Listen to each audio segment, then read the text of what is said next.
तुझी सुरुवात कशी झाली? म्हणजे आपण फिरायचं आणि त्याच्या स्टोरीज सोशल मीडियावर टाकायच्या, ही आयडिया कुठून आली?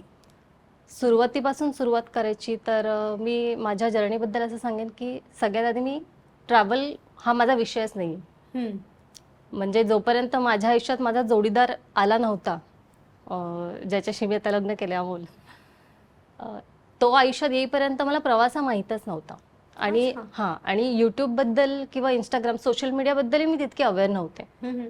मी जेव्हा सोशल मीडियाबद्दल शोध घ्यायला सुरुवात केली की मराठीमध्ये मराठी कंटेंट क्रिएटर किती आहेत, तेव्हा माझ्या असं लक्षात आलं की मराठी मुली या प्लॅटफॉर्मवरती कमी आहेत.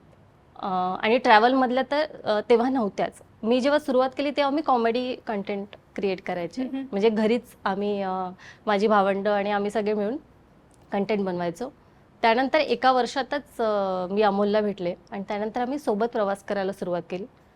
सुरुवातीला आपण जेव्हा आईवडिलांसोबत प्रवास करतो तेव्हा प्रवास म्हणजे काय असतो आपल्याकडे, देवदर्शनाला जाणं, नातेवाईकांच्या घरी जाणं, हा टिपिकल मराठी घरांमध्ये असणारा प्रवास हा असा असतो. पण त्याच्या पलीकडे प्रवासाची जी व्याख्या आहे ती मी जेव्हा अमोल माझ्या आयुष्यात आला तेव्हा मला खरी तर कळली. आणि तसा हा माझा प्रवास सुरू झाला लग्नानंतर, म्हणजे लग्नाच्या सुरुवातीलाच. तेव्हा मी नुकतीच सोशल मीडियावर यायला सुरुवात झाली होती. आम्ही सोबत फिरायचो. मग तेव्हा लोकांना मी फिरताना जेव्हा दिसायची तेव्हा सुरुवात केली तेव्हा मी एकटीनेच सुरू केली होती. मग सोबत कोणतरी पार्टनर दिसतोय म्हटल्यावरती तसे मला कमेंट्स यायला लागले की तू कोणासोबत तरी फिरते आहेस, कोण आहे, काय आहे.